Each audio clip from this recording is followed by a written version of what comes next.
Bem-vindos a mais uma sessão da conversa e um bom ano novo a todos, com o nosso estimado Daniel Cotrim, psicólogo clínico, assessor técnico da direção da APAP, responsável pela área de violência doméstica e de género, supervisor técnico das casas de abrigo e centros de acolhimento e proteção para vítimas de violência doméstica e tráfico de seres humanos, especialista na área de violência doméstica e de género.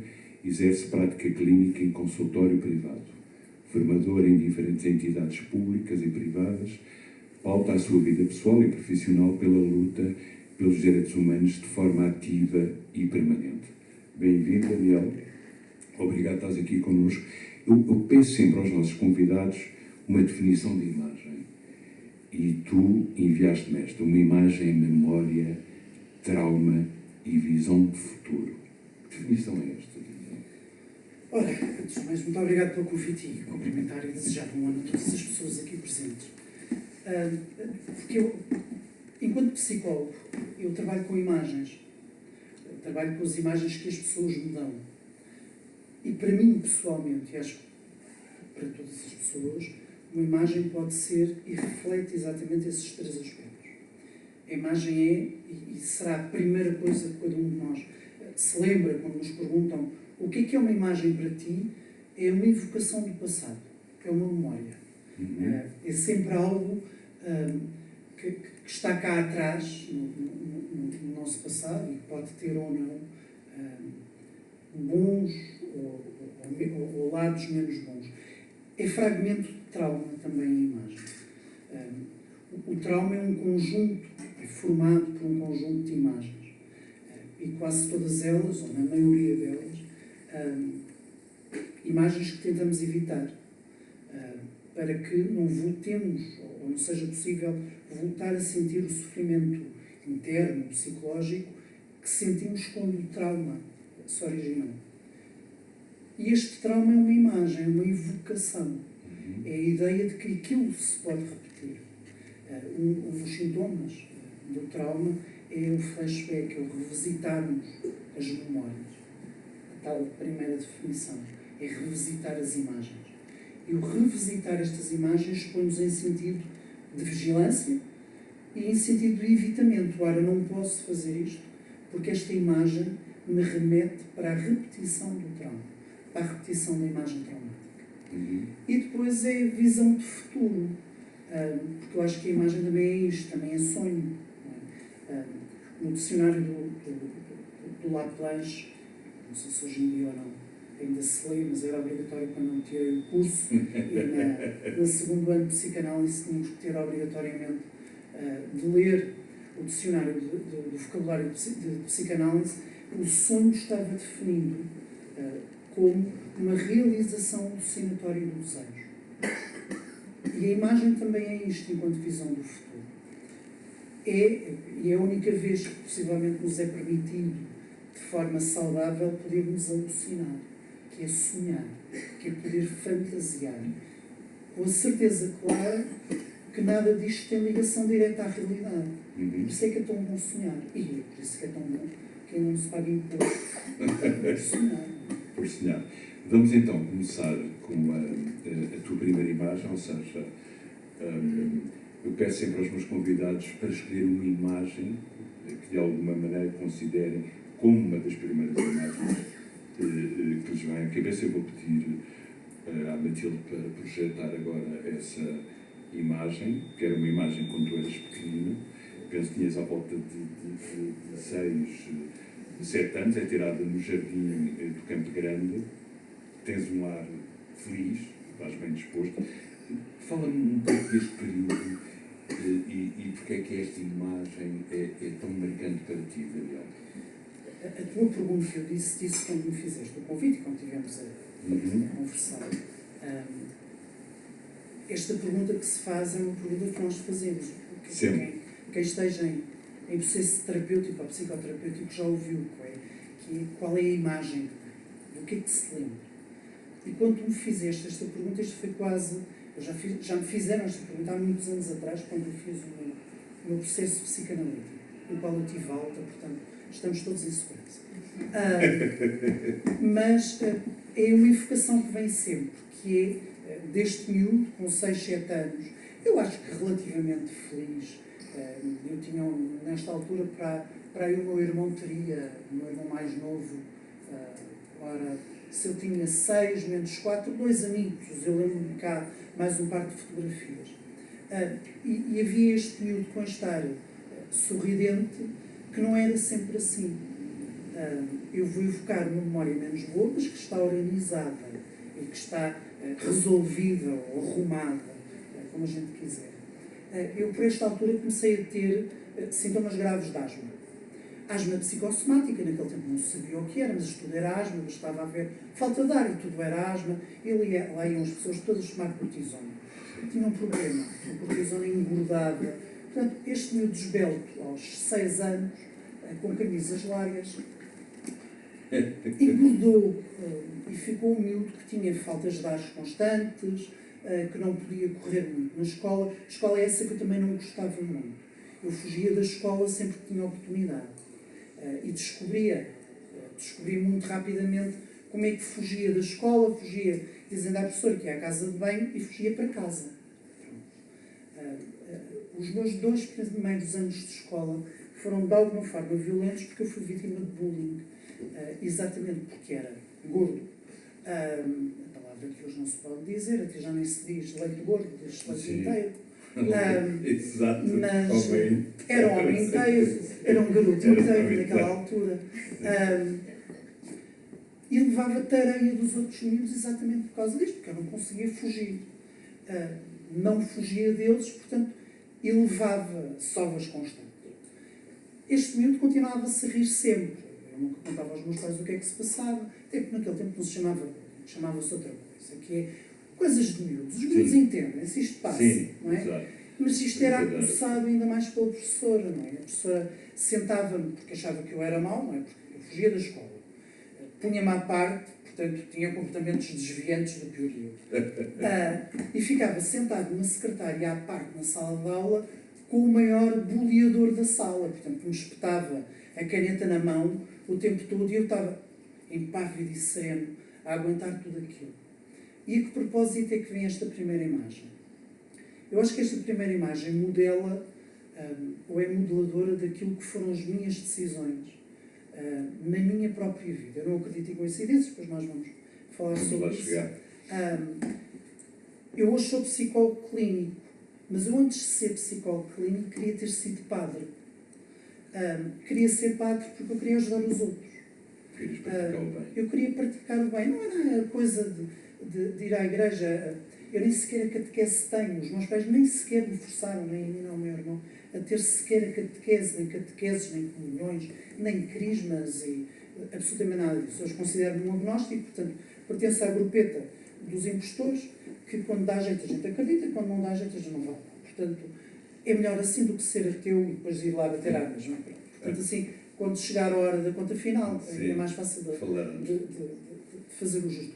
Portanto, eu acho que este passado, mais ou menos, ele foi durante muito tempo. Foi pelo menos até aos 12, 13 anos.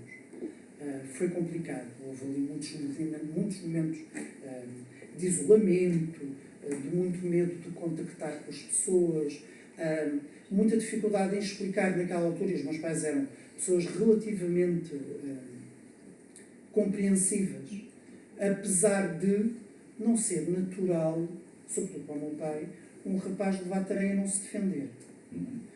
Portanto, eu tinha que me defender, era aquilo que era dito. Hoje nenhum de nós, se calhar, acho eu, diria isto, mas naquele tempo era assim. E as bases estão feitas, não há... E acho que isto é modelador. Quando me perguntas, a minha primeira imagem é esta. É de alguém que, apesar de ser, ainda hoje, eu sou o palhaço dos grupos todos, eu faço rir as pessoas, eu posso estar muito zangado, mas aquilo engole-se e faço rir toda a gente, porque tenho genuinamente gosto nisso. Mas este período foi o tal período, foi um período difícil. E é uma imagem que vem.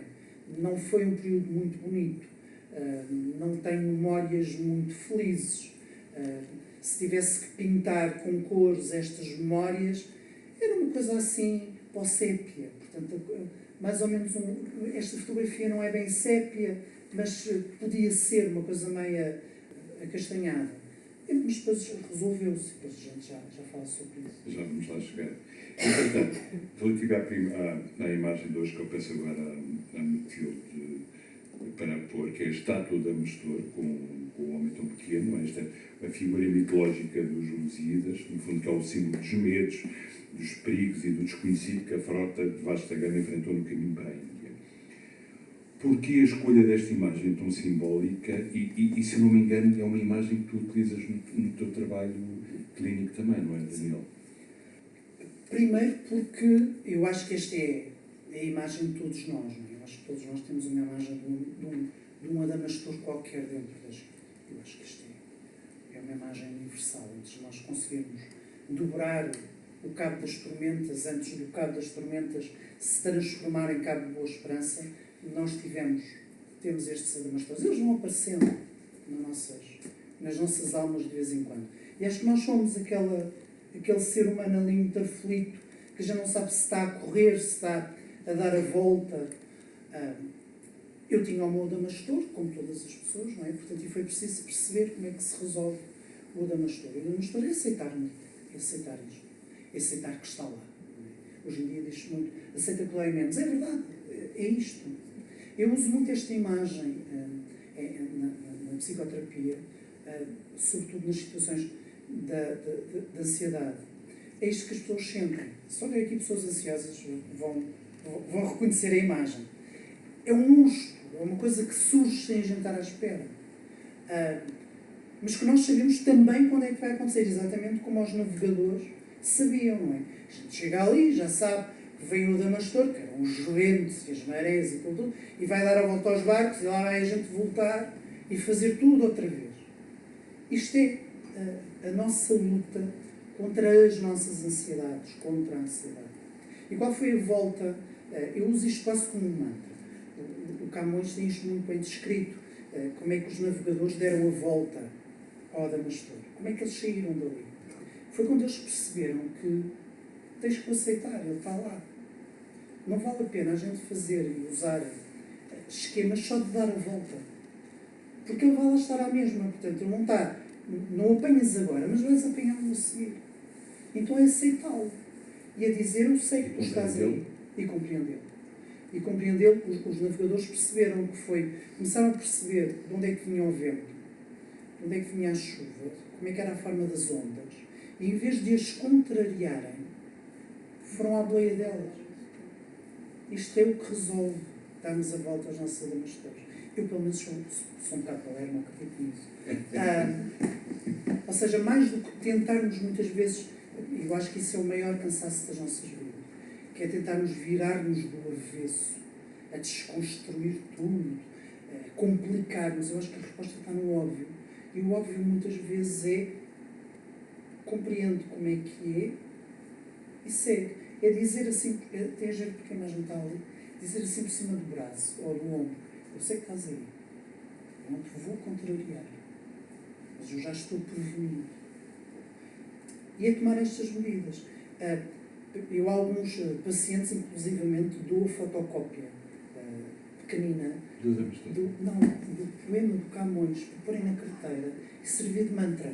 Quando estão e quem tem ansiedade sabe isto, consegue prever, isto também serve para dar dicas às pessoas de saúde mental. Claro. Como tem responsabilidades também na ordem dos psicólogos, também fica bem. Ou seja, para quando começa a dar sinais de instabilidade, começa aquele piquinho, vá lá buscar o mantra e leia. Isto é importante. É a mesma coisa que ir buscar o gelo, não é? A gente se mexerem em gelo, o nosso cérebro é tão estúpido que fica enganado e a ansiedade diminui. É exatamente o mesmo.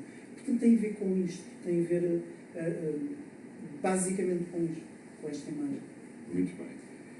Passamos agora aqui a uma imagem dos painéis de Almada Negreiros, que, como sabes, que agora podem ser visitados na Gare Marítima de Alcântara. Isto é uma encomenda do Estado Novo do Almada Negreiros, que tem a ideia de afirmar Portugal como um país moderno e marítimo, temos a Alcatarinete, ou Dom Foz Rubim, e os imigrantes, foi o que tu escolheste. Isto na altura foi uma obra que chegou aos conservadores, os académicos, porque obviamente também pelo tipo de pintura modernista que a Almada fez, mas isto é uma imagem que subverte toda aquela ideia heroica do povo marítimo e conquistador e que mostra a fragilidade da nossa existência como país e do caos e da ruína que nós vimos e que tínhamos que emigrar, não é? E que tínhamos que fugir. Porque a escolha desta imagem, e principalmente porque isto, depois a polémica foi tão grande, como sabes, os painéis estiveram encerrados e depois regressaram, porque os imigrantes iam a não Catarina, porque não ia para o pai heroica, Daniel. Quando a gente falou sobre isto, eu disse imediatamente, é uma provocação. E é uma provocação. Ou seja, eu aconselho toda a gente a ir ver porque aquilo é coisa.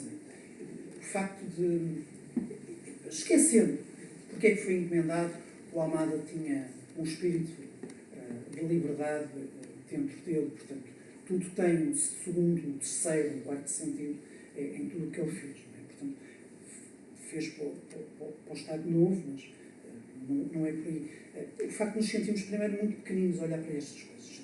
Olha, assim, não é? E isto é extraordinário.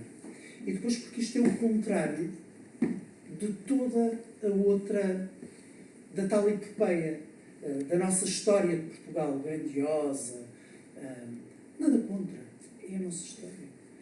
Com o que teve de certo e de errado, mas é assim, a nossa vida também é assim, também nas nossas epopeias. Sim, eu não te querendo interromper, Daniel, é exatamente por causa disso e por causa da ideia da imagem como memória, como trauma, como transformação. Tu pensas que a alma de Portugal ainda está ancorada no passado, nesta ideia de passado grandioso, da epopeia dos heróis, que de alguma maneira não nos leva a avançar, ou seja, acho que há aqui uma imagem de trauma ainda para resolver. Uma imagem de trauma para resolver, não acho nada. Acho que há uma tentativa na aldeias, nos tempos que correm, de nos fazerem sentir um determinado sentimento patriótico, que eu acho que não tem nada de patriótico, mas isto sou eu, peço imensa desculpa, que é quase, não querendo alguém reinventar, estamos a reinventar algo que não está bem contado e algo que não está bem resolvido. A maioria das pessoas que aqui estão, inclusive os meus filhos, que serão, se calhar, o mais jovem que ali está, aprendemos todos a história de Portugal da mesmíssima maneira, com as mesmas frases, com os mesmos jargões, com as mesmas palavras. Portanto, algo está por se fazer. Algo está por, não é reescrever a história, mas é aprendermos a contar a história de Portugal. Porque eu não acho nada que a gente esteja ancorados nesta ideia da epopeia. Acho que não. Senão também fazia de nós, se calhar, um povo mais desenvolvido, um conjunto de pessoas mais desenvolvidas noutros domínios. Nós tivemos a alegria e a ambição, como dizia, de dar novos mundos ao mundo. Nós somos descobridores, isso é extraordinário na tal definição de imagem, é a visão do futuro. Podemos ajudar, fomos criadores e ajudamos à criação. Isto é ótimo. Agora o problema é que isto está meio que subvertido nos dias de hoje. E daí eu ter trazido esta imagem, porque ela é a antítese disto. É a provocação.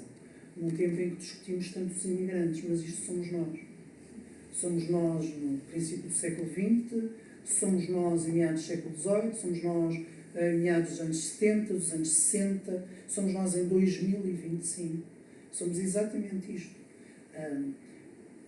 Por isso é que me custa acreditar que nós estamos ancorados nessa imagem de um Portugal esplendoroso. Qualquer pessoa aqui, desde que nasceu, está habitada a ouvir que estamos em crise. É verdade. Constantemente. O meu filho tem 15 anos e não está sempre a ouvir isto, não é? Já está. O avô diz-lhe, estamos em crise, estivemos, nasci em crise. Estivemos sempre em crise. Portanto, eu acho que estas memórias são importantes se nos ajudarem a dignificar-nos enquanto comunidade. Agora, para servir outros princípios ou outros ideais ou ideologias, o que a gente quer. O mais perigoso, eu acho que esta imagem da imigração remete exatamente para isto. Porque ela, no meio daquilo de onde ela está, ela remete para a saída. Nós estamos numa doca, estamos num cais. Não é? Os barcos vão e vêm. Aquele é um sítio de chegadas e partidas. Mas estas pessoas foram e muitas delas não voltaram, porque encontraram lá, para onde foram, um futuro muito melhor. A cara destas pessoas não é bem disposta, a imagem não é muito boa, mas vendo lá nós sentimos o peso disto. Estas pessoas estão tristes, estão pesarosas. Nenhum de nós gosta de sair de onde está. E gostamos de encontrar para onde vamos paz, segurança, inclusão. E por isso é que esta imagem é uma provocação. Porque neste momento discute-se em Portugal a inclusão, e uma palavra que se inventou, que se tem que perceber onde é que ela vem do ponto de vista filosófico, que é o humanismo, e falamos pouco em humanidade, em ser humanitário. Não é?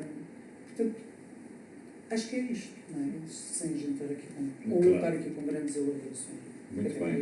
E passamos agora por uma imagem que poderemos dizer que será mais feliz, que é a zebra do Andy Warhol, que isto é uma fase em que ele trabalhou muito com animais, estabelecendo novos ícones visuais, trabalhou com zebras, com vacas e com gatos. E agora pergunto, porquê a zebra e não a vaca? É por causa das riscas? Tu gostares de riscas? É por eu gostar de riscas e é por achar que ele rompe com o cinzentismo daquela altura. Eu acho este período, e sobretudo o movimento que ele cria, que ajuda a desenvolver, da tal parte, a arte de chegar a toda a gente e a arte poder ser absolutamente tudo. A arte pode ser uma lata de feijões, mas a arte também pode ser uma zebra pintada às riscas, coisa mais absurda. Mas a arte também pode ser um Mao Tse Tung pintado exatamente. Ou seja, as coisas não têm lugares de importância neste contexto. Elas são todas importantes por si só. E, sobretudo, elas podem ser transformáveis. Elas são transformáveis. Eu acho que tem a ver exatamente com isto. Com a possibilidade de podermos transformar. Enquanto psicólogo, o meu trabalho não é exigir às pessoas que mudem. Não é exigir às pessoas que se transformem. Mas é podermos pensar de forma livre, democrática, e falta tanta democracia na nossa cabeça. Podemos pensar de forma democrática na mudança, na nossa transformação. Podemos ser uma zebra às riscas, não é? Podemos ser alguém que é a lata dos feijões da Campbell. Temos a possibilidade de transformação. Este período e toda esta maluquice, passando a expressão, à volta deste, é uma coisa maravilhosa. Vai ao cinema, a forma como ele desconstrói figuras mitológicas do terror e transforma aquilo em filmes quase pornográficos ou eróticos. Os filmes de 3 dias que ele fazia, de uma pessoa deitada numa cama, a ser vista de uma janela. Isto hoje em dia é tudo muito fora da caixa. Naquele tempo seria muito mais. Mas isto dá-nos exatamente isto, que é a ideia de podermos transformar tudo, de fazer tudo o que a gente quiser. E, sobretudo, depois há uma frase que ele diz que nós usamos muito, que é a fama por um dia, ou por meia hora. Claro. Todos podemos, e é verdade, ele antecipava isto, não é? Hoje todos somos famosos por meia hora. Vocês põem uma fotografia no Insta, não é? De uma coisa que foram fazer. Nós falávamos disso ao almoço. De um leite creme, numa taça maravilhosa, num restaurante do Tivoli. Tiram uma foto e recebem não sei quantos likes. E são famosos. E somos famosas, não é? deixou de ser a beleza do leite creme para ser a beleza de ser famoso durante um bocadinho. E hoje a fama está, seja lá o que isso for, não é?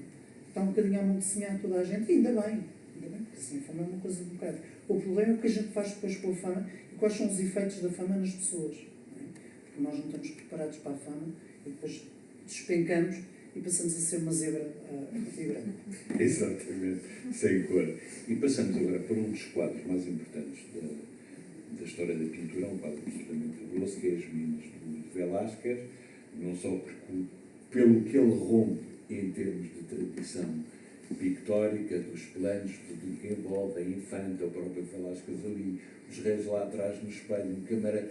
Mas aqui tu escolheste esta imagem das meninas do Velázquez com estes senhores no Prado, e não só por causa das meninas, mas porque este quadro acompanha uma história tua bastante curiosa.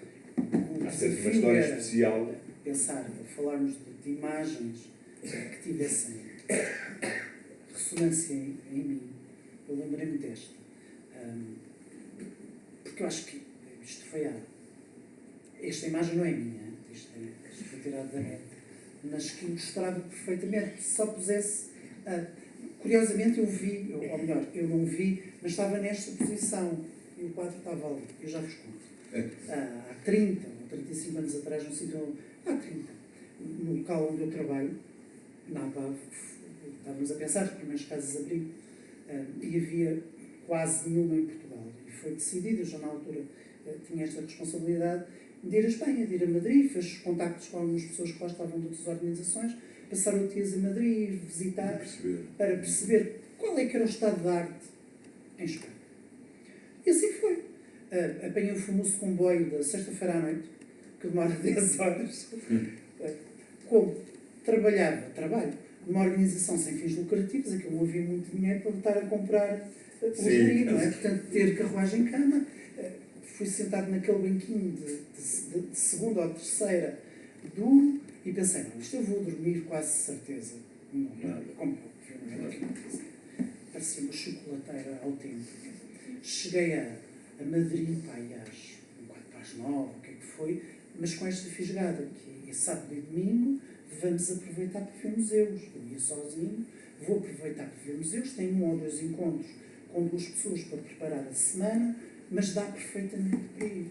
O primeiro deles, o Prado. Estamos a falar num tempo em que o turismo não era uma coisa altamente massificada, não é? Portanto, eu não tinha que comprar bilhetes de museu com 48 anos de antecedência, não é? Não tinhas grandes filas. De todo, não havia absolutamente nada. Eu fui ao hotel, que ficava em frente ao Prado, e o senhor do hotel disse, não, pode ficar a maleta, mas tens que ir à vida. E eu disse, está bem, então vou ao Prado mesmo. E assim foi. Acho que bebi um café, comi um daqueles croissants maravilhosos, e disse, pronto, estás pronto para a vida, e assim fui. Subi as escadarias, que era para ir ver as meninas do Velázquez. Tinha que ser. Aquilo era comer a Roma e não ver o Papa. Eu lembro-me que cheguei a este piso, olhei lá para o fundo e vi derrompante as meninas. Eu, quando abri os olhos, estava deitado num sofá com 2 senhoras japonesas a perguntarem-me em inglês se estava tudo bem e a abanarem. Eu tinha desmaiado de cansaço. Eu não vi a primeira vez, fui ao Prado, eu não vi as meninas de Velázquez. Portanto, e quando me lembrei imagens, tudo isto é fundamental. Já vi, obviamente, mas esta é uma das memórias que tenho. Não é? Podia dizer, não vi tudo. Sim. Eu não me lembro do resto porque eu não queria ver o resto. Eu queria ver este. Claro, não é? Que era para ter tempo de ir a outros, não é? Porque era a Rainha Sofia, aquelas coisas todas. Não vi. Portanto, fiquei no chão e tive a memória disto. Aquilo que eu queria ir, eu estava tão envergonhado, tão cansado, que me fui embora e fui-me sentar quase a dormir no sofá do hotel. Pensei, eu nunca vou contar esta história a ninguém, porque isto é uma vergonha. Estou-vos a contar a vocês, já contei mais de sei quantas pessoas. Tem a ver com isto. É uma história fantástica. E agora passamos para uma grande artista portuguesa, que é a Ana Atali, e para este poema visual que se chama Lembras-te quando tudo era diferente. E este poema é muito bonito, não só em termos visuais, mas também... Porque isto é um poema que repete várias vezes a mesma pergunta. Lembras-te quando tudo era diferente? Mas há um tempo que não é explicado, porque eu estive a ler. E a memória não é certa, é fragmentada. Podemos dizer que é um poema de alguma maneira psicanalítico? Eu acho que é. Eu não tenho muito jeito, eu fui de humanidades, e quando chegava à altura de interpretar poemas, aquilo corria muito mal. Porque eu acho que era, ainda hoje acho que é um bocado, um ato quase violento, estar a tentar transler as intenções de quem escreve. Mas um poema é, obviamente, um poema ou um livro, é sempre uma parte de alguém que o escreveu. Sempre. É uma memória de alguém, é a viagem de alguém, é um trauma de alguém, é uma visão de futuro de alguém. Portanto, o poema tem isto. Os poemas da Ana Atterley, e como sabem, ela é das únicas poetas e gráficas portuguesas que eu gosto muito, muito, muito, porque tem inveja imensa. Eu acho que sei escrever, quer dizer, sei escrever, não é muito bem, mas gosto muito de escrever, nas horas vagas, gosto muito de fazer aquela coisa da poesia, da prosa poética, e de vez em quando, mas já há muitos anos, gosto de fazer este exercício de desconstruir e construir. Não tenho, obviamente, talento grandioso da Ana Atterley, porque acho que este é um exercício psicanalítico quase, porque isto tem tantos sentidos. Correndo o risco. Não te quero interromper, tu utilizas poesia na tua prática clínica, Daniel? Ou seja, quando tu... Sim. E agora lembrei-me do mantra que tu deste aos teus pacientes dos visitantes, que é fantástico. Mas tu, com a paixão que tens pela poesia da Ana Atterley e a maneira como tu vives a poesia, tu utilizas a poesia na tua prática clínica? Sim. Muitas vezes peço às pessoas, em algumas narrativas que elas têm, a escrita faz parte, para quem as pessoas não são obrigadas, mas aquelas que conseguem e que querem, e de transformar a própria narrativa em imagem. E isto pode-se fazer de muitas formas. Algumas fazem poesia, há várias experiências que se fazem, portanto tudo isso é possível, desde que esteja bem enquadrado, que faça sentido, e não seja uma prova de fogo para quem está a fazer, que é nunca escrever um poema e as caramel estão a pedir para escrever um poema, não é? Pronto. Mas é importante porque muitas vezes é uma prova de projeção. Um poema também é uma obra de arte, uma pintura é uma projeção daquilo que está na alma do autor, de quem criou. E se nós olharmos para aqui, o primeiro pensamento que se tem, ou pelo menos eu tenho, não sei se há mais pessoas aqui de psicologia, quando olhamos para um poema da Ana Atterley ou para um poema de alguém que faz poesia gráfica, é a sensação de estarmos a olhar para as imagens do Rochard. Aquelas imagenzinhas que costumamos ver, pronto, a preto e branco, do morcego, não sei o quê. Isto é quase uma prova projetiva. Porque se nós pedíssemos, não vamos pedir, tá? A cada uma das pessoas que aqui está, para dizer o que é que vê, era extraordinário, porque criávamos uma mais 9 ou 10 poemas, não é? E eu acho que este lembra-me tem a ver exatamente com isto, que é isto lembra-me e dá espaço para muitas coisas.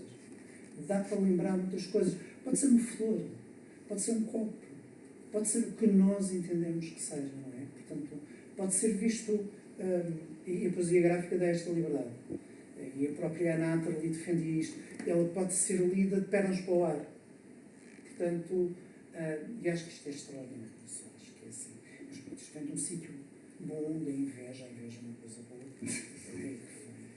Olha, a propósito da poesia, há um poeta surrealista português que eu gosto muito, sempre gostei, o Mário Cesarini. Ele tinha uma frase muito provocadora que dizia, que escreveu na fala, que só há 3 maneiras de viver neste mundo: ou bêbado, ou apaixonado, ou poeta. Reveste nesta frase, pelo menos da parte poeta ou apaixonado? Não de bêbado, não, porque não dava jeito, até porque a minha mulher não ia gostar, já gosto. Sim, eu acho que sobretudo do apaixonado. Poeta no sentido em que trabalhar com pessoas obriga, óbvio. Eu costumo dizer muito às pessoas com quem trabalho e que recebo que não é fácil, obviamente, mas trabalhamos com o invisível e os poetas trabalham com o invisível. Nós trabalhamos com o amor, nós falamos de amor, estamos horas a falar de amor, estamos horas a falar de tristeza, estamos horas a falar de zanga, estamos horas a falar de vínculos. Nunca vimos nada disto. Os eletrocardiogramas ao coração, lembras-te do coração, aquele famoso, Exato. mostram o coração, Pela lembrança. mas não falam do amor. Não é? Tal e qual. O eletroencefalograma mede o nosso movimento cerebral, as transformações, mas não mede outras coisas. Não é possível ver onde é que está a ansiedade, onde é que está o medo. Não é? Podemos ver umas manchas, podemos ver umas cores a acontecer, mas tudo isto é invisível. Portanto, acho que neste sentido assim, mas eu acho que isto é um exercício de grande pretensão, não é? Eu acho que é sobretudo apaixonado, é gostar. Olha, gosto disto, gosto de poder conversar, gosto de poder ser vaidoso, gosto de ti. Gosto das pessoas que vieram aqui um dia 8, às 6h30 da tarde, a chover. Gosto de reality shows, percebes? Gosto. Porque se eu prendesse 30 pessoas numa casa ia preso, tá? Era acusado de sequestro. Portanto, acho que sim, mas acho que isso foi daquela primeira fotografia. Tal. Muito bem, passamos agora à imagem número 7, que é a pintura A Operação da Cabeça, de Bruegel o Velho, do século XVI, onde se vê um suposto cirurgião a fazer uma operação da cabeça de um paciente para lhe retirar a pedra da loucura. Podia causar insanidade. E no fundo, ele tinha imenso sentido de humor e ele criticava a sociedade de então e a burrice de então através da sua arte, neste caso dos seus quadros. Porquê também a escolha aqui deste quadro da Operação à Cabeça do Bruegel? Primeiro porque é um clichê, o psicólogo tem que ter clichês, é a loucura, claro, é a loucura. Portanto, eu tinha que trazer a doença mental aqui. Depois, porque eu acho que este quadro, apesar de ter sido pintado há tantos séculos atrás, ele encerra uma crítica aos dias de hoje. Isto acontece-nos. A operação à cabeça para tirar a pedra da loucura. São as redes sociais, são a forma como nós lidamos uns com os outros, são as falsas notícias, são os medos que não são os medos originários ou originais da espécie humana, mas são os medos que inventam para nos atormentarem.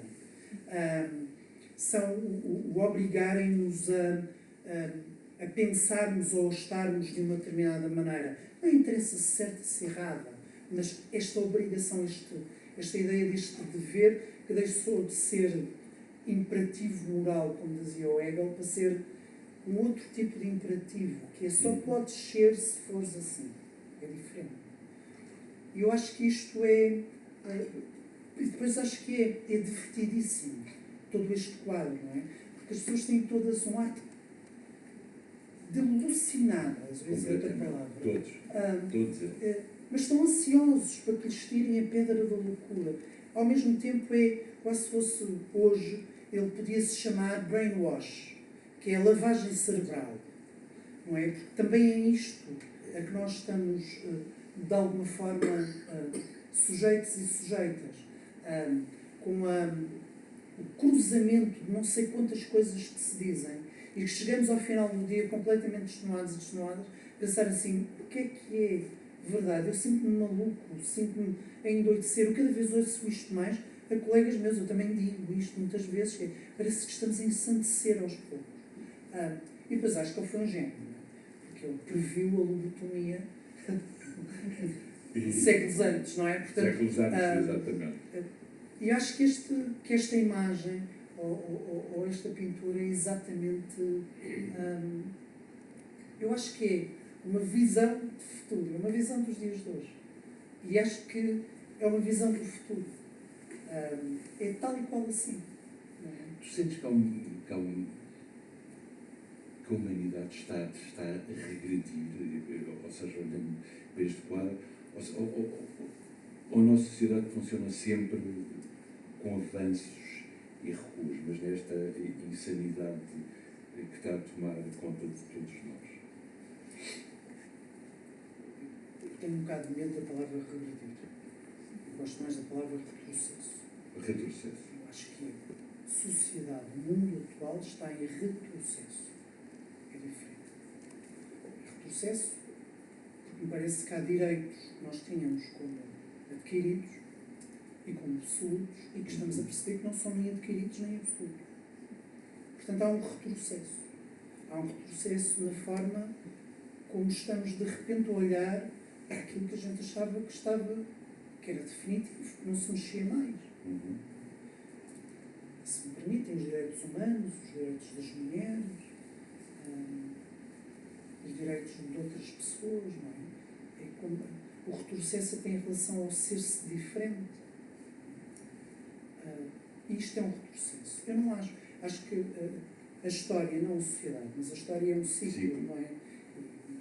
Todos os grandes historiadores e politólogos falam disto, que é isto vai se repetindo. As nossas vidas também, se nós vimos individualmente a cada um de nós, também se repete. Não é? Há ciclos melhores, em que as coisas florescem, em que estamos mais felizes, e depois há um ciclo em que deprimimos. Não é como as estações do ano. As estações do ano também se repetem. Todos, e isto não implica retrocesso. É regeneração. O problema é o retrocesso que acontece ao mesmo tempo. Ou seja, o processo da regeneração, da transformação, fica mirado.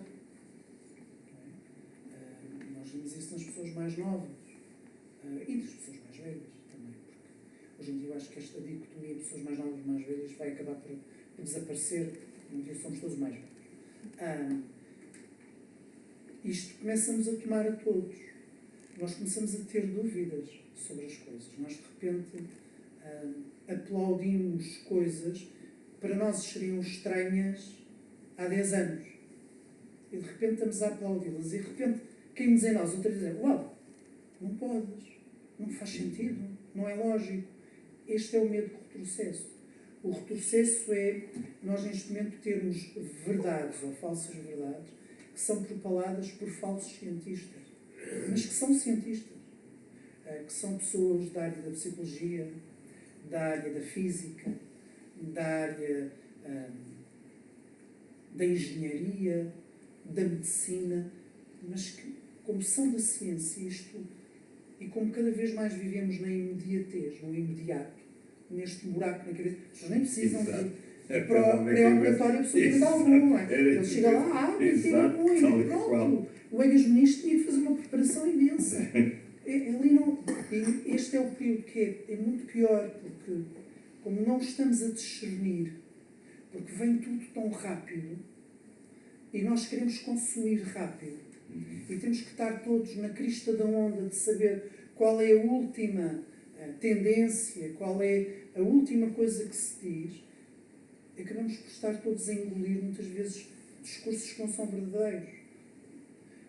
Ter um psicólogo canadiano a encher o Mel Arena, não é? 2 vezes ao ano, a defender a misoginia, a defender a violência e a glamorização da violência contra as mulheres, e que enche um psicólogo, que os canadianos que são pessoas alegadamente respeitadoras da democracia e dos direitos humanos não conseguem tirar-lhe a carteira profissional. E estes dois meus arenas, possivelmente a gente vai contar, e lá não estão muitos psicólogos, mas isso não interessa.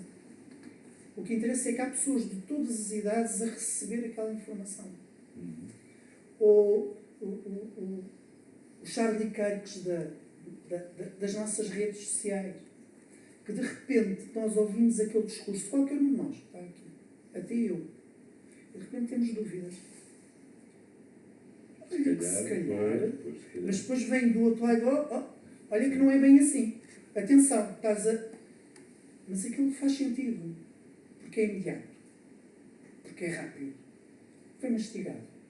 Mas não tem que pensar muito, não é? E depois há outro perigo, que é o perigo dos unanimismos, dos consensos, que é, para evitarmos problemas, sermos cancelados. A gente conversamos todos da maneira que é para ser conversada, sem levantar grandes problemas. Combina-se bem o que é que se vai dizer. E isto é outro problema, que é os unanimismos. Que é, de repente, o que é diferente, ao falarmos de coisas diferentes, está impedido. Mas depois, ao mesmo tempo, dizemos, não, ser diferente é bom. Não, não é, porque nós não permitimos a diferença. Estamos a destruir a diferença. E voltamos outra vez aqui, não é? Estás a ver o ciclo?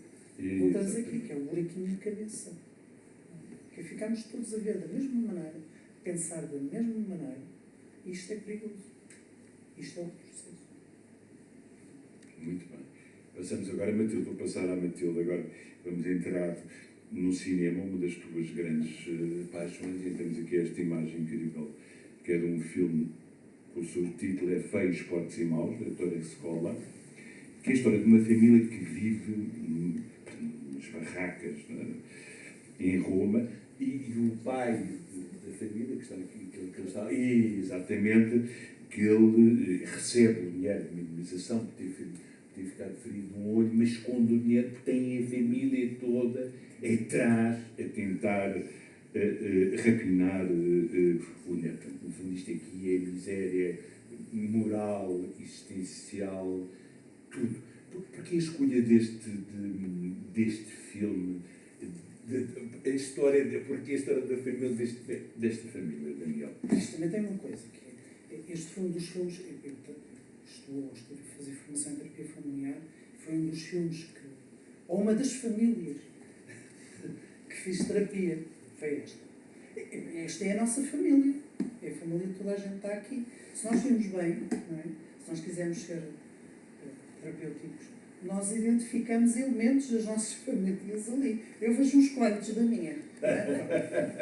Ainda não tive a ver. Eu adorei. Há a capa do DVD, mas esta fotografia está à parte, que foi feita pelo Ettore Scola quando o filme acabou.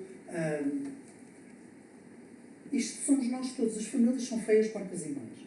As famílias são o pior sítio, veja ao aviso. São o sítio mais perigoso para nós vivermos. Onde acontecem os piores crimes são nas famílias. As pessoas matam-se nas famílias, batem-se nas famílias, traumatizam-se nas famílias, violam-se nas famílias, abusam-se. São horríveis. Não vivam numa família, está bem? Ou então escolham a vossa própria família, façam entrevista, porque não vão ter uma família assim. Pela vossa cara já tem. Já que ganhar, tenham sorte. As famílias são isto tudo. São também, obviamente.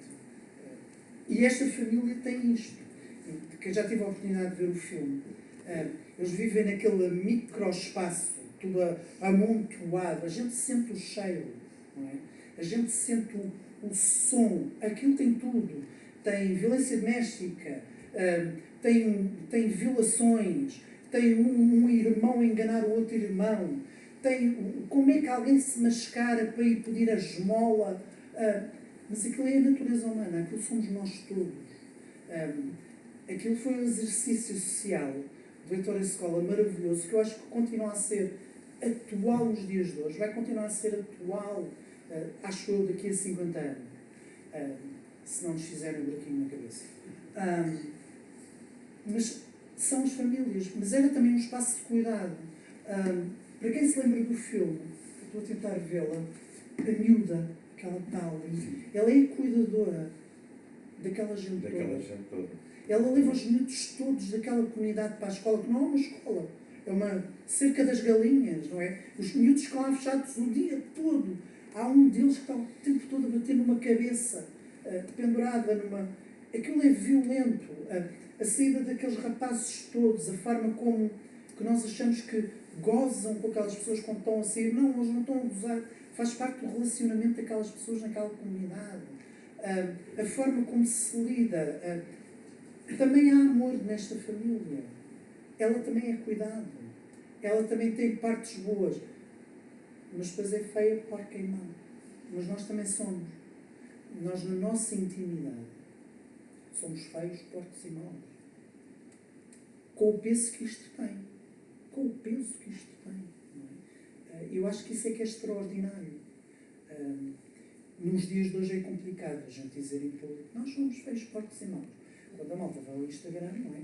E vê bombados, não é? Mulheres lindíssimas. Feio, porco e mau, eu não quero dizer isso. Eu, a propósito deste filme, fui à procura da frase de abertura do romance do Tolstói, da Ana Karenina, que diz: todas as famílias felizes são iguais, mas cada família infeliz é infeliz à sua maneira. O que é que te parece isto? É verdade. É verdade. Se a gente perguntar assim, o que é ser feliz? A primeira coisa, o primeiro exercício que nós fazemos, e o Moravia também o escreveu nas três primeiras linhas do desprezo do Moravia, dizia assim: nós só nos lembramos que fomos felizes quando estamos profundamente infelizes. E é isso que nós fazemos. Quando nos perguntam, então és feliz? A primeira coisa que a gente faz é um exercício de procurar a infelicidade. Exato. Não, exato. Que é para poder exatamente é como quando a gente encontra um casal amigo. Eu detesto a expressão casal amigo. Mas quando a gente encontra, então está tudo bem com vocês? Sim, tem está tudo bem. Temos as nossas coisas. Estão a ver? Nós não podemos ser perfeitamente felizes. Só felizes. Não, tem que haver algo. Portanto, depois a tristeza, a infelicidade, a miséria é a maneira de cada um. Eu acho que aí, se calhar, somos mais iguais do que a gente pensa. Não é? A forma como nós damos a volta, como nós pensamos as coisas, como fazemos a estratégia para sair daquilo, é que é diferente. Porque se a gente perguntasse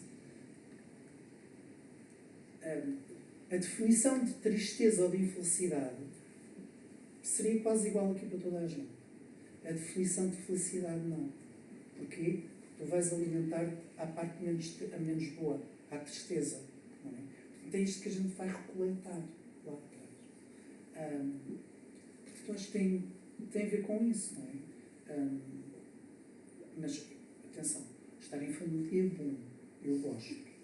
É isso que já vamos é um espaço de tranquilidade. E vamos avançar para a família. Agora passamos para outro dos teus filmes que gostas muito, que é este O Harry, o filme de Spike Jonze, que é o Theodore, que é este personagem que desenvolve uma relação de amor com o novo sistema operacional do seu computador. E a voz desse programa é a identidade chamada Samantha, que tem uma voz.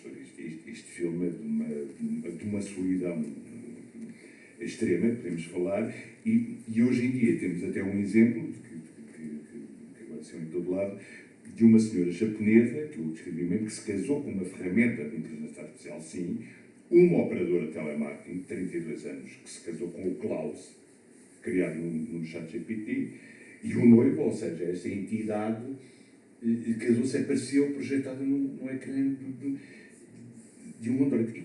Que solidão é esta, Daniel, que nos leva a vaquear pela internet, a falar com vozes artificiais, com imagens artificiais? O que é isto Eu acho que estamos a viver? Eu acho que é a naturalidade da solidão versus o artificial do contacto, o artificial da relação. Mas é isso, mas começamos a ter medo de estar uns com os outros, de nos tocarmos, de nos sentirmos. Percebes? É quase como se houvesse uma separação. Eu não sei se é medo de estarmos uns com os outros.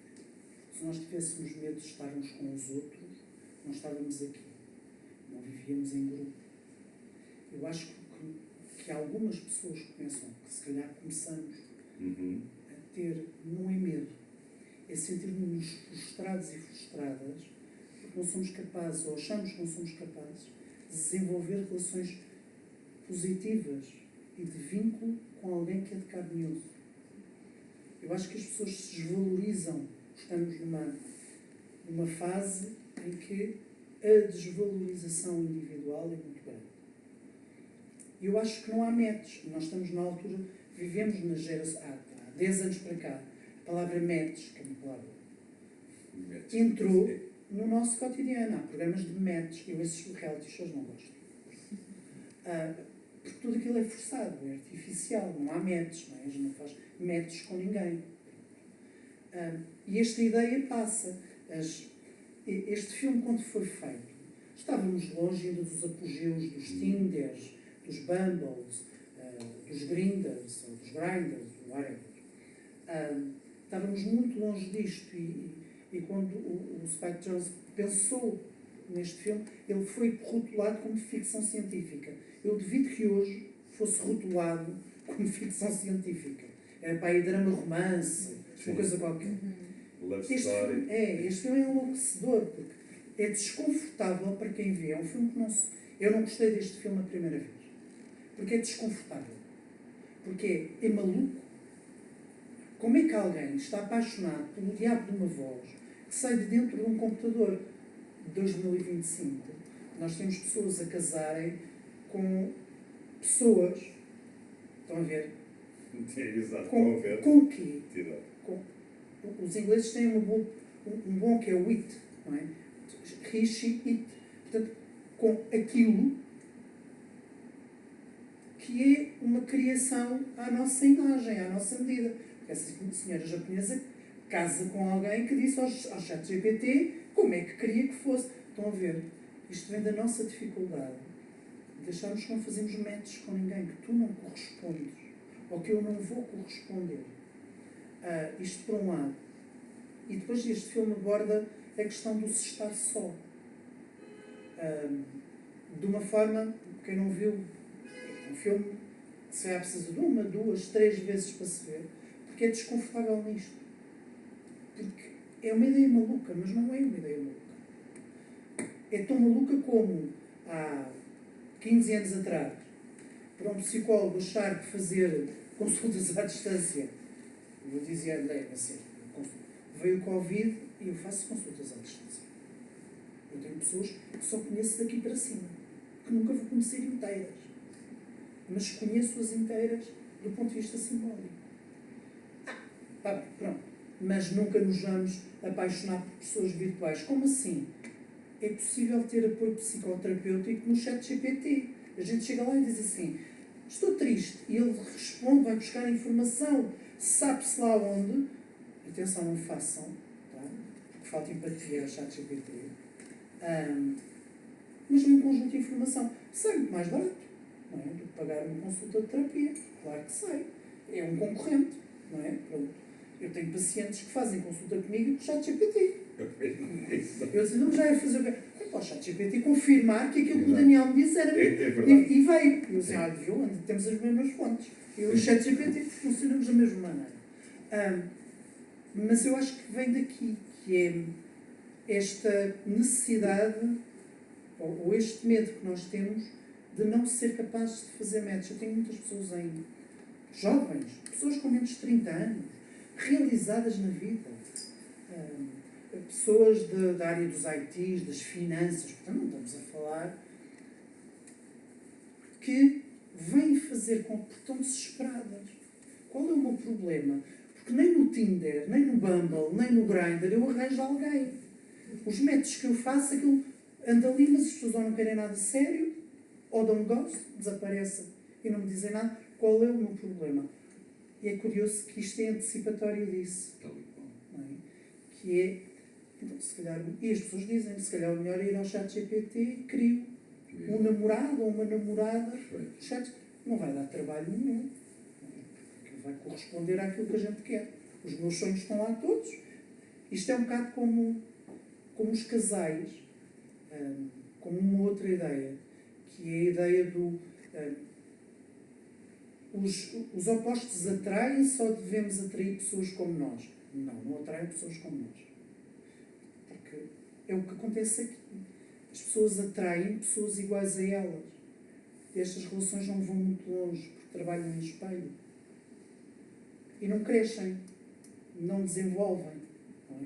Eu não vou dar spoiler de como é que termina o filme, mas isto não. Eu não acredito que o casamento desta senhora japonesa, pronto, espero que ela seja feliz, eu faço terapia de casal se ela quiser.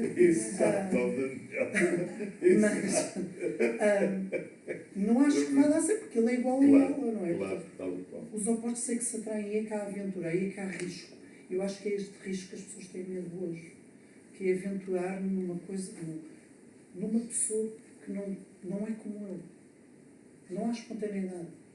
Então, melhor, a gente vai aqui, vai ao chat GPT, constrói uma imagem de algo e não vai haver problema, de certeza absoluta. E não dura muito tempo.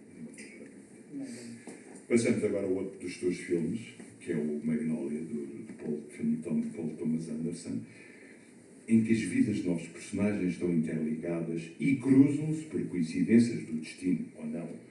Há um pai a morrer, há uma esposa, há um enfermeiro, há um filho, há uma filha, um menino gênio. Acreditas em coincidências ou não? Porquê? Porque há quem diga, isto é uma grande questão filosófica, que temos o destino traçado. Desde que nascemos, não é? O livre-arbítrio, o ateísmo. Porquê este filme? Este cruzamento. Porque eu acho que isto é a vida. Quem não viu, ele tem 2 horas e tal. Vejam, está bem? Porque não vejam hoje, porque vão pensar daqui, portanto aproveitem um sábado, porque este filme é exatamente sobre as relações que nós construímos no passado, no presente e para o futuro. São ao acaso ou são coincidências? Ou é propositado? Porque há estas 3 vias. E a construção de todo o filme, que eu não vou estragar a quem não viu, todas estas pessoas se cruzam e todas estas pessoas, ao longo de todo o filme, nós vamos percebendo, porque está muito bem construído, vamos percebendo que elas se interseccionam. Elas fazem parte umas das vidas das outras, só nós é que não sabíamos. Mas era óbvio. Foram-nos dando pistas, e não é um filme de thriller, atenção, portanto, podemos estar ali rodando. Não, nós vamos tendo pistas durante o filme todo. Os primeiros 15 minutos do filme são maravilhosos. São 3 histórias representadas por atores extraordinários que fazem clipes para o Paul Thomas Anderson não chegam a 3 minutos, mas que aquilo são histórias de jornal que são recriadas e aquilo é maravilhoso. E nós chegamos a pensar, mas há coincidências ou não? Se eu acredito no destino? Não acredito no destino, gosto muito de fado, mas não acredito no destino. Porque acho que o destino não está traçado. Acredito... isto não tem nada a ver com esoterismo. Acredito que nós vamos construindo a nossa vida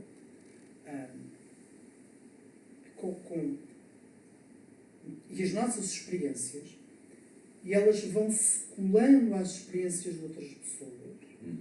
E quando nós estamos disponíveis para ouvir as outras pessoas, percebemos que temos mais em comum com elas do que achávamos antes. E de repente percebemos que estamos todos cruzados. E que é uma tonteria absoluta estarmos a sentir-nos tão divididos. Pode ser termos estado no mesmo sítio, no mesmo dia, passado pela mesma experiência e termos sentido as coisas de forma diferente. Isto não é uma coincidência, é porque tinha que ser assim. Uma das pessoas mais geniais, tu também, mais lineares da minha vida, eu conheci por coincidência. Ou melhor, cruzou-se e depois vim a perceber que tinha nascido no mesmo dia de anos que eu, Sim. na mesma data, que tinha os mesmos gostos que eu, que fazia... trabalhava numa área em que eu não trabalhei, mas que eu adoraria ter trabalhado, e que ela precisava de um psicólogo para trabalhar com ela, e que a uma determinada altura da vida dela me diz: não tem nada a ver com essa tua área, e de repente um ano depois tudo se cruzava porque estava tudo ligado. E acabámos por estar juntos, por estar a trabalhar juntos.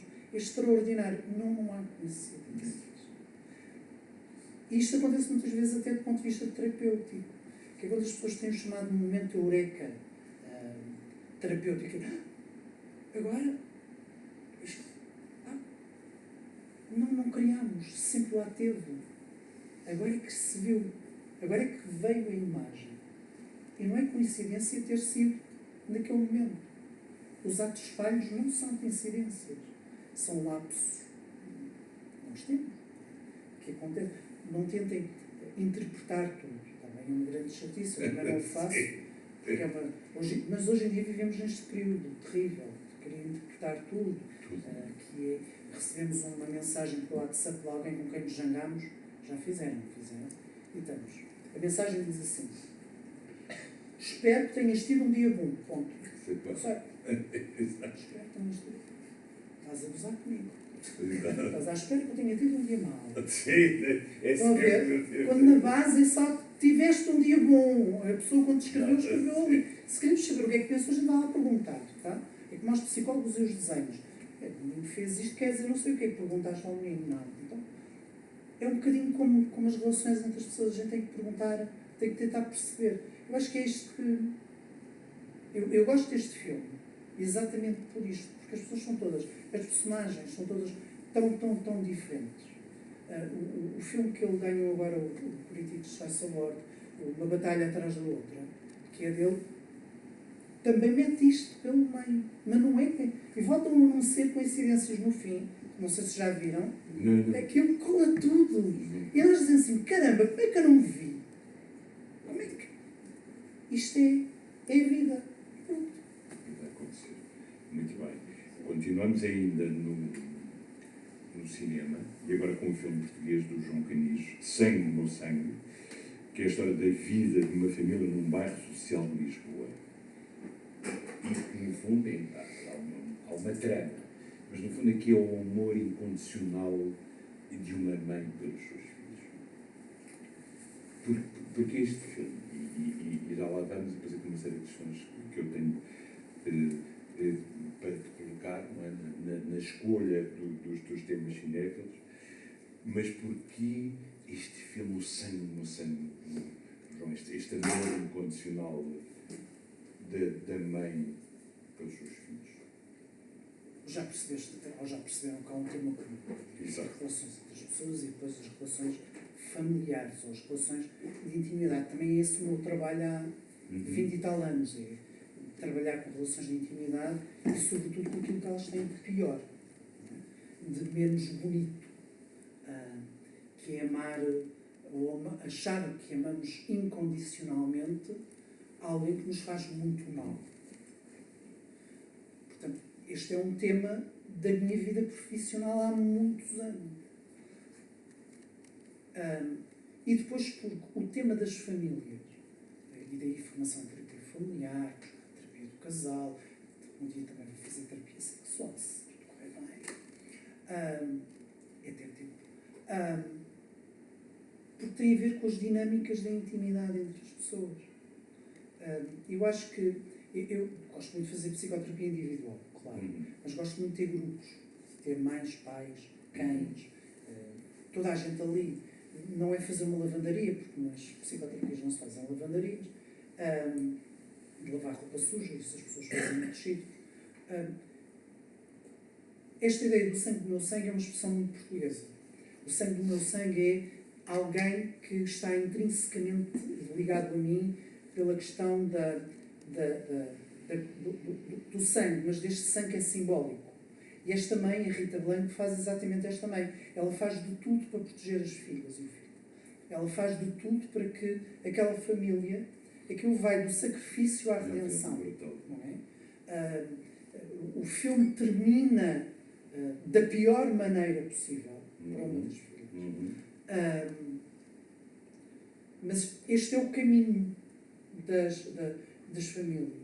É depois o espaço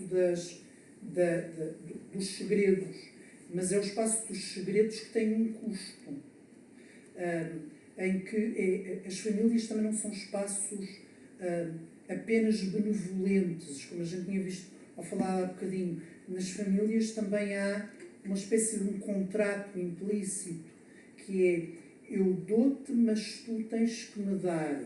Nas famílias abdicamos, nas famílias não há negociações. Não é? Uma coisa um bocado, é como a máfia. Não é? É um bocado assim. Este filme podia ser o Padrinho, mas não é. O João Canis optou por fazer um filme no meio do bairro social, em Carrilho, mas podia ser. A Rita Blanco é o Padrinho, porque ela tem uma visão para aquela família. E nas famílias, e muitas vezes quando nós olhamos para famílias disfuncionais, o sintoma é o falso.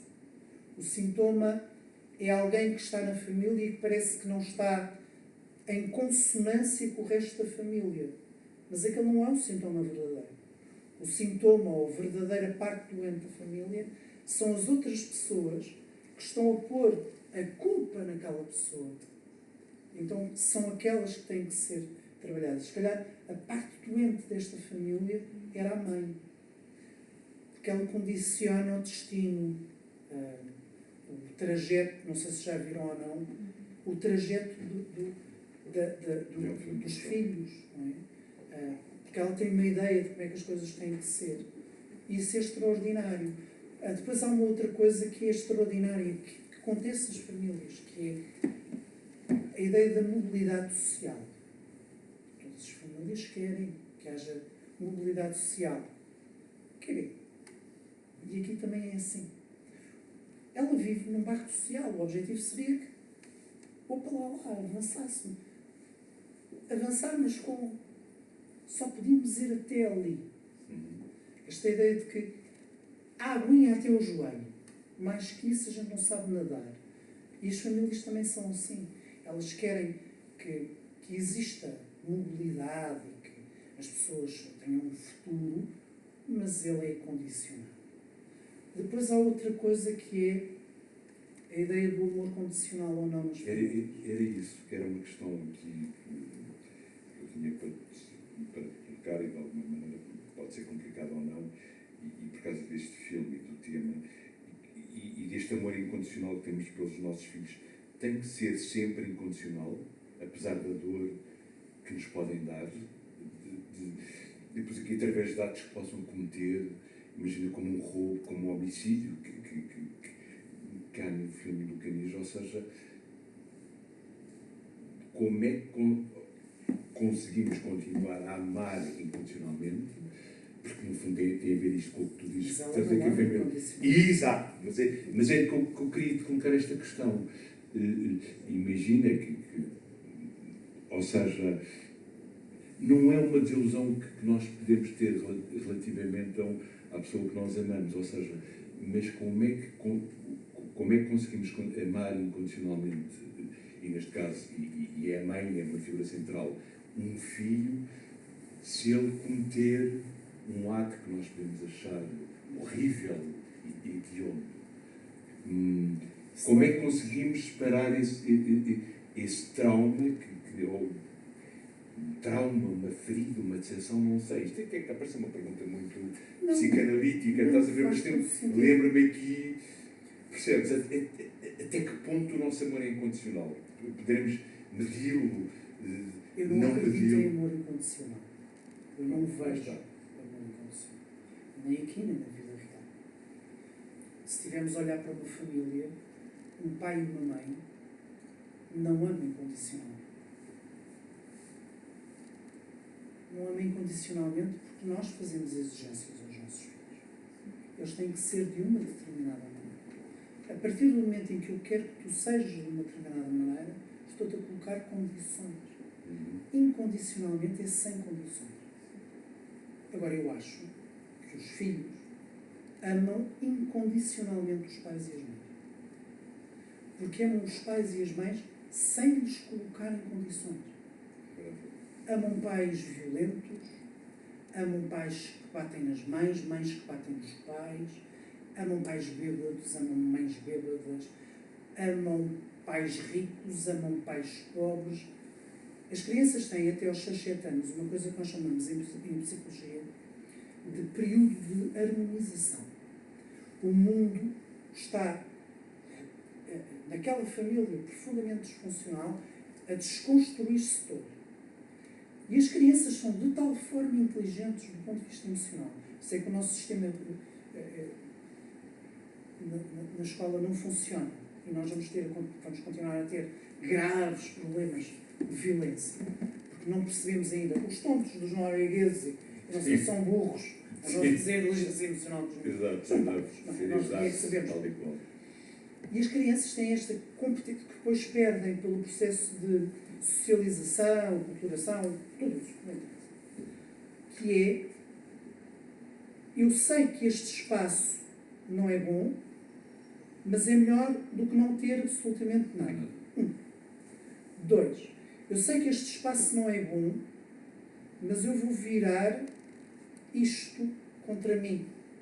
É quando nós temos miúdos que se faltam à escola, tiram más notas, têm comportamentos desviantes.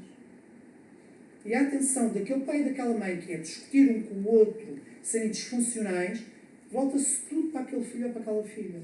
E de repente passou a ser o mal da fita. E é nestes momentos que estes filhos ficam muito felizes. Porquê? Porque harmonizaram a família, não vão perder a família. Portanto, os filhos amam incondicionalmente os seus pais e as suas mães.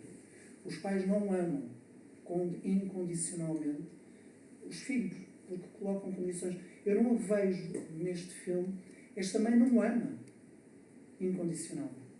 Ela manipula muitas vezes e de muitas maneiras toda a narrativa dos filhos, direta e indiretamente. É como ela pretende que seja. Portanto, não é incondicional. Agora, quando tu me perguntas, mas um pai pode amar um filho que mata, ou pode amar... Sim, mas eu acho que aí é uma espécie de mola no nosso cérebro. É uma espécie de um tabu, que é uma expressão portuguesa, os ingleses também têm, que diz assim: os meus filhos podem nunca mais me amar, mas eu nunca vou deixar de ser pai e de amar os meus filhos. Isto é só um tabu, é uma espécie de mola, da mesma forma que nós não nos podemos comer uns aos outros, que é mentira. Eu podia-te comer a ti, eu só não conseguia comer a mim porque tenho uma mola no cérebro que me impede de morder e de arrancar a minha pele, ou a minha carne. Também era parvo, não é? Então eu quero sobreviver e como a mim. É uma espécie de mola que está aqui a impedir que tu digas: não, um pai pode deixar de amar um filho. Os pais matam filhos. Há um documentário extraordinário na HBO, no streaming, que é uma mãe que matou 5 filhos. É uma história real, não é? É um documentário. Portanto, é o pai a contar o que se passou. Matou 5 filhos pequeninos. Portanto, é possível. É possível amar. É. Incondicionalmente, eu acho que não. Agora, esta mola impede-nos de dizer: agora já não te amo mais. Porque fica mal. Porque é um interdito social. É como o incesto. Não é? O incesto não é proibido. O incesto não é um crime. Então porquê é que a gente não se casa com as irmãs, com as filhas e com as primas? Porque nem pensar nisso. A maioria das pessoas não tem filhos com qualquer tipo de problema genético. Está provado. O desconforto na sala. Ai, querido. É a mola. É um pensamento tabu. Portanto, claro que é possível. Se me perguntares se é amor, epá, eu acho que não é amor. Eu acho que primeiro foi tristeza, depois passou muita zanga e depois passou só a resignação. Eu trabalhei muito tempo com toxicodependentes. Muito tempo. 3 anos, mas foi tempo suficiente para dizer muito tempo. E uma das coisas que nós fazíamos com os pais, que era muito difícil, era praticarem um humor firme. E o que era o humor firme? Estamos a falar de famílias que não tinham sequer interruptores. As chapinhas. Era tudo vendido para a droga, isto em 1997. Os fios da luz, os candeeiros, as coisinhas, tudo que valesse dinheiro, ia tudo. Famílias destroçadas. E que quando nós lhes dizíamos tem que o pôr na rua, nem pensar numa coisa destas. Um pai não põe um filho na rua. O que é que as pessoas vão dizer? Como é que eu vou dormir? Então eu vou consigo e vamos pôr o seu filho na rua. Vamos pô-lo na rua. Dê-lhe uma ordem firme que ele vai sair de casa. E este filho saía porque tinha noção de que tinha uma doença, porque têm sempre noção de que têm uma doença. E saíam. E a primeira coisa que estes pais faziam era perguntar-me: você levar um cobertor? Pode. É tal mola. Não é natural tu pôres um filho na rua. Mas porquê que há de ser natural, então, eu pôr a minha mãe na rua porque é velha? Porquê que há de ser natural eu bater na minha mãe porque é velha? Estás a ver? Há uma mola aqui que nos impede de fazer estas coisas. Portanto, eu acho que não há amor incondicional. Acho que os pais não têm amor incondicional pelos filhos. Amam, claramente, tá? Estamos lá a se estressar, portanto, debriefing. Claro que amam, mas é a minha posição. Haverá outras pessoas que dizem que cada um de nós tem a sua própria experiência. Agora, eu acho que os filhos amam incondicionalmente. Amam. Eu costumo dizer às minhas vítimas de violência doméstica, quando elas estão a sofrer e depois passam por uma fase em que querem ir embora porque querem voltar para o companheiro. E eles, e as pessoas, e o coisa assim, minha amiga, cada um de nós ama o sacana que quiser. E ninguém tem nada a ver com isso. É por isso é que não há mais gente presa. Porque a nossa justiça está a julgar situações de amor. Não é? Nós temos juízes românticos, portanto, bons pais de família, estas situações que eles estão a julgar. Estão a julgar um crime, estão a julgar outras coisas, estão a julgar porque é que as mulheres amam aquelas pessoas. Tu admites que alguém julga o teu amor pela tua mulher? Eu não admito. Não é? Porque é que a gente faz isto? Isso estava, a gente depois conversa sobre. Exato. Portanto, dizer isto às pessoas também é um libertador. As crianças amam o pulha que têm à frente. Para nós é um pulha, para elas não é. Pronto. Muito bem, Daniel. Passamos agora à pintura. A família de Paula Rego. Está uma obra emblemática do trabalho de Paula Rego, ambígua como todas as pinturas de Paula Rego. Temos aqui uma cena que é uma mãe que olha para nós com um ar de intrusista que está a ajudar a vestir o marido. Há aqui uma filha, digamos que é mais velha também, a ajudar a compor o fato do pai, não sabemos para onde é que ele vai, e há aquela imagem daquela outra filha mais pequena ao pé da janela. Porque também, no meio de tantas obras da Paula Rego, este quadro é família. É assim, Paulo Rego tem esta coisa maravilhosa que é as mulheres diferentes, o poder das mulheres. E depois há uma, pelo menos a mim, que é a sensação embaraçosa de quando olhamos para um quadro do Paulo Rego, parece que estamos assim a olhar tipo pela fechadura. Estás a espreitar, porque estas mulheres estão em situações de intimidade muito grande. E estas mulheres, se nós virmos bem, nós homens, estas mulheres não têm um ar nada simpático para os mulheres. Elas têm um ar assustador para nós homens. Sim. As mulheres que aqui estão conseguem-nos explicar o que elas vão fazer. Nós não, porque nós estamos preocupados com ele. Este quadro suscita montes de interpretações. Está aqui um garfo. O que é que está a fazer um garfo no quarto? Será que já houve um homicídio? Será que vai haver um homicídio? Será que o senhor já está morto e elas estão a arranjá-lo? O olhar daquela mulher, a olhar para nós, ela está-nos a dizer qualquer coisa. Mas se nós perguntarmos às mulheres, é giro, porque elas vão nos dizer alguma coisa. E é isto que a Paula Rego vai buscar, é este estar ambíguo destas coisas. Aquela miúda que está à janela e que está assim, está a fazer o quê ali? Não é?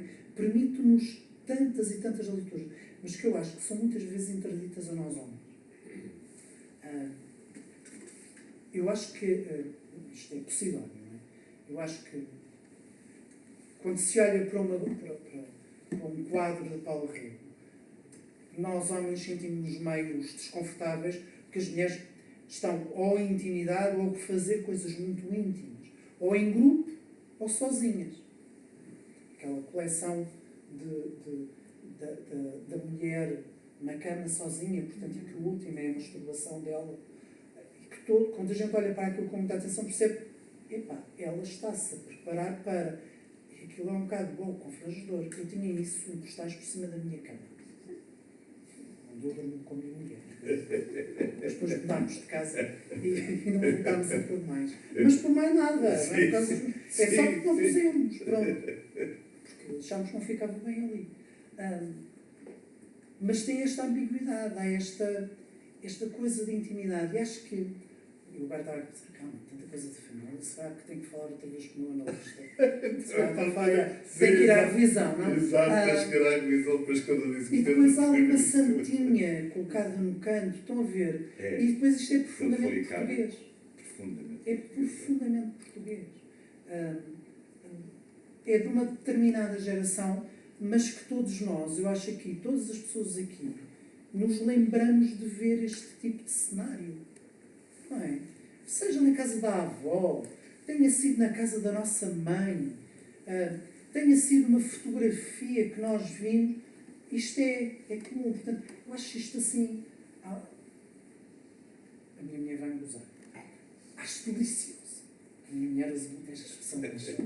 O máximo, os miúdos gozam com ela, mas eu acho. Mas dá vontade da gente ficar aqui, não é? E contar histórias acerca disto, fazer assim aquelas coisas dos surrealistas, dos cadáveres esquisitos. Não, nunca mais acaba. É? Nunca mais acaba. Acho que era...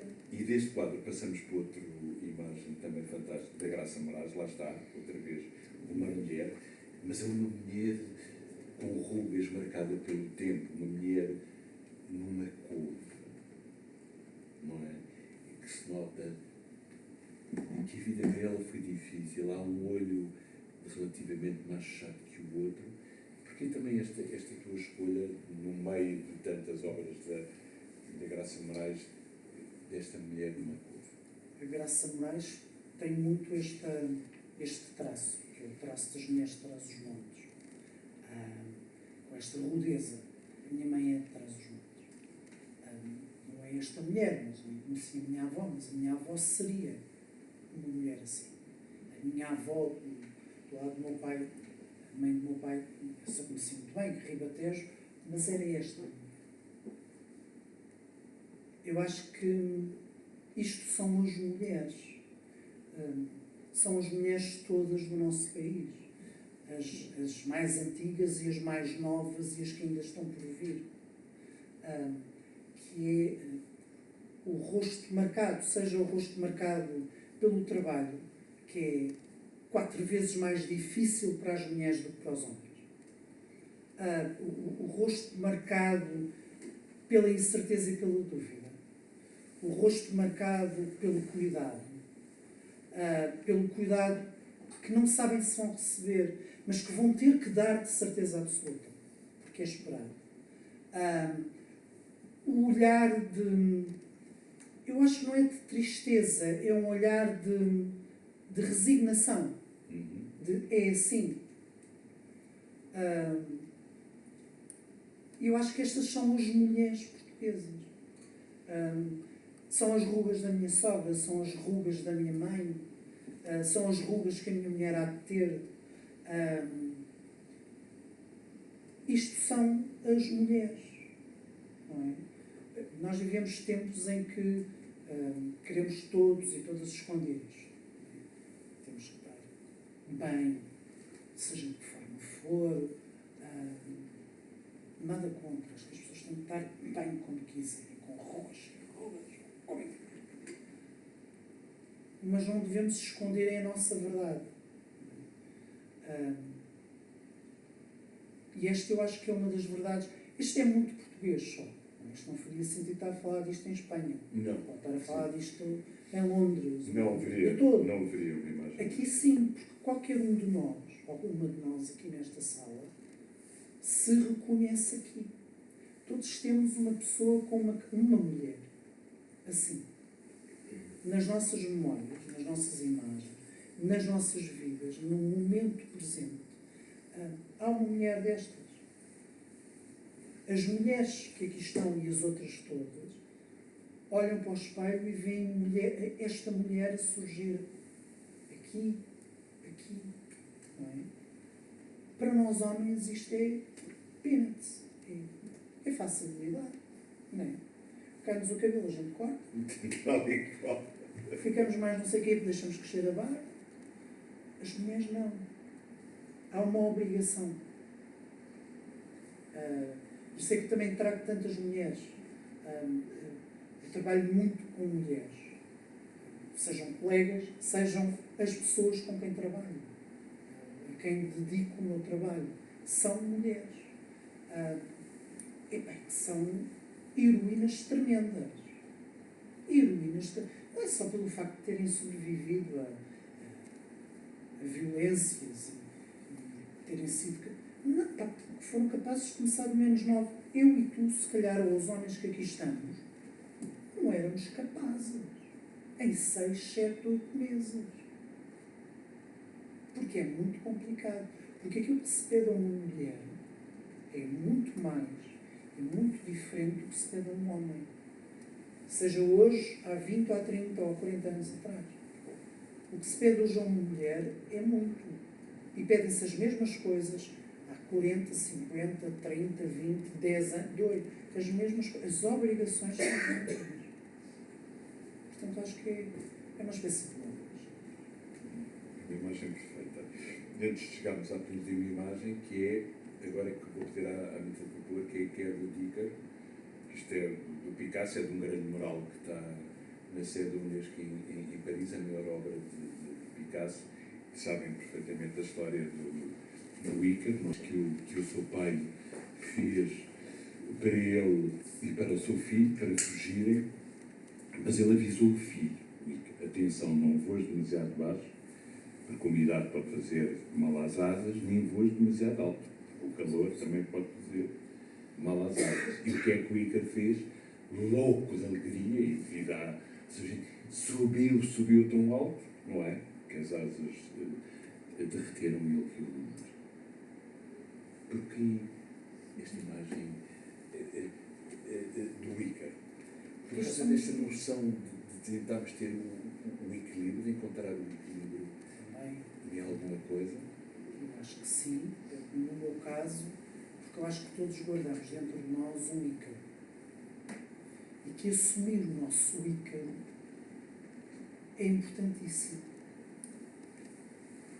Eu tinha esta imagem nos meus cadernos, onde registava as minhas sessões psicoterapêuticas, para me lembrar sempre de que não devia voar muito alto, porque iria correr o risco de queimar as asas. E se queimasse as asas, cair. Claro que queimar as asas. Não é? Que é aquele momento da vida em que nós achamos que somos maiores que tudo. Que é ótimo. Porque é excelente, é a vida em movimento e em ação. É para isso que serve o sol, não é? E esta imagem serve exatamente para perceber onde é que, no meu caso, eu me devo situar neste tal equilíbrio, nem demasiadamente perto, que molho os pés e não consigo dormir de pés frios e pés molhados, mas também não demasiadamente alto, porque perco de perspectiva os outros. Porque ficam muito longe, ficam muito pequeninos. Não é? É o problema de gente voar muito alto. Portanto, eu acho que esta é a minha leitura. Isto é uma espécie do meu mantra. Eu, quando me apresento às pessoas com quem trabalho enquanto psicólogo, digo-lhes sempre.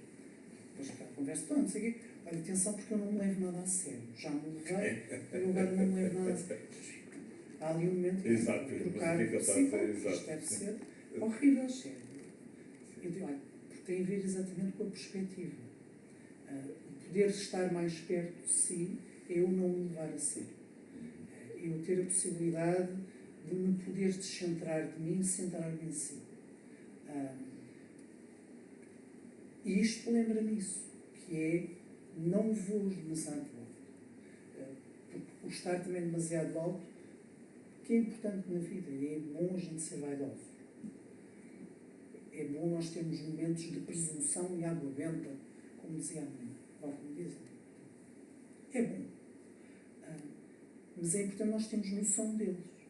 E quando é que eles vêm, quando é que eles são importantes, quando é que eles têm que diminuir de intensidade. E muitas vezes não serve. Isto serve muitas vezes de reminder em determinados até de contextos profissionais, com outros colegas, noutros contextos, de perceber, e os contextos profissionais são muitas vezes tóxicos.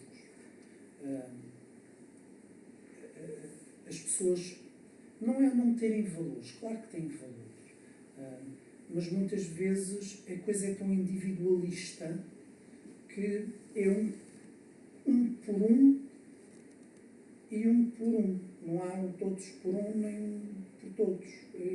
É assim. Isto lembra-me disso, que é mantém-te no teu lugar. Não é fazer uma pseudo-humildade, porque o Ícaro não foi todo. Não. Ouviu as palavras do seu querido pai, mas, sei lá o que é o meio termo. Faz parte da juventude, faz parte da nossa vida. Isto. Portanto, isto também serve para de alguma forma dominar às vezes aquelas vontades que nós temos. Não sei como é que isto se diz, mas acho que perceberam um pouco bem. Muito bem. E tu, pela primeira vez, Daniel, eu pergunto sempre aos meus convidados, falo sempre aqui do síndrome de Stendhal, que era um escritor francês que gostava muito de Itália e que escreveu vários livros sobre Itália. E quando ele estava em Florença, na capela, a ver os frescos de Giotto, ele sentiu assim uma perturbação, assim um clamor, uma emoção tão grande, passou-se a chamar de síndrome de Stendhal. Depois houve uma colega tua italiana de Florença que começou a investigar porquê o que tinha acontecido com o Stendhal e depois até o chamou de síndrome de artista. E começou a fazer várias entrevistas com turistas, com pessoas que estavam em Florença, porque Florença é uma cidade tão bonita e que a arte pode causar essa comoção. Tu já te sentiste assim, arrebatado, emocionado, tocado por uma obra de arte, por uma situação que te tenha deixado nesse estado stendhaliano? Já. E eu penso que sim, e arranjaste a imagem para nós, que eu vou ter aqui à Matilde para mostrar. É o primeiro nosso convidado que tem uma imagem para esta situação, porque os outros nunca conseguiram, e é muito, muito interessante, falaram dessa sensação, desse sentimento, mas nunca conseguiram ter a imagem para isso. E tu tens esta imagem. Tenho, porque nunca saiu. Nunca saiu. Esta imagem é da Dama do Maximo, foi uma peça que teve em cena no Teatro Berto em 1987. E que foi assim é aquilo que eu quero. E agora vamos lá atrás outra vez. Estão a ver o ciclo. Uma das formas que os meus pais arranjaram, ou acharam, que iam resolver o meu problema de timidez, era meter-me no teatro. Então, naquele tempo, no 9º ano, nós tínhamos aulas de teatro, eu fui para o teatro, era só gandulos, que eram os repetentes todos da escola. E eu, não é? Um ingênuo de 14 anos, que estava a pensar, que já tinha praticamente terminado a historieta da asma, Hoje em dia sabemos os motivos, naquela altura não sabemos, mas de repente aquilo desapareceu e eu comecei a ficar um jovem rapaz esbelto e magro, se já fui mais magro. Agora, não é asma, nem cortisão. E meteram-me no teatro, eu abominei aquilo. A ideia de fazer figura de parvo no meio de uma sala, com não sei quantas pessoas, era tudo repetente, conheciam-se todos, usavam imenso, ali não era bullying, aquilo era uma aula de descompressão, não é? Sim. E era a desculpa por terem mais notas a biologia, terem uma desculpa por mais notas a matemática. Eu abominava aquilo. Eu lembro a primeira vez que o professor me chamou, ele era ator, era aí, chamou-me, venha aqui. Fiquei de burro, mas com uma cara que não queria fazer. Tive de 0 a 5 consegui ter um. Foi extraordinário. Em teatro. Vais dizer, teatro, Eu não gosto daquilo da matemática. Peço, exato, tu, naquelas quando nós tínhamos nossas Entretanto, começámos a aprender a ler poesia. Pronto, era uma coisa mais ou menos solitária, não é? Que a gente podia fazer como queria.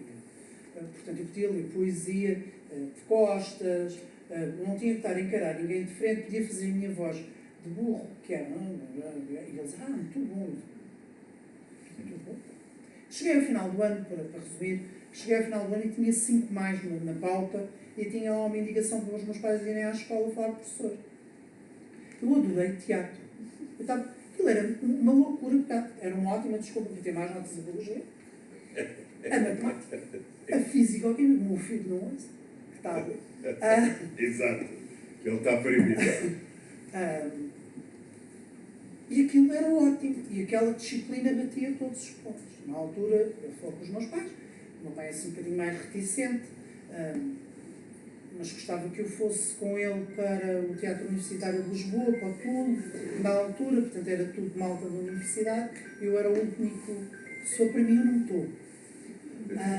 Eu era o único gaiato com 14 anos que ali estava, eles nunca tinham estado com ninguém mais novo, portanto fui. Tínhamos aulas de teatro, método, aquelas ao máximo.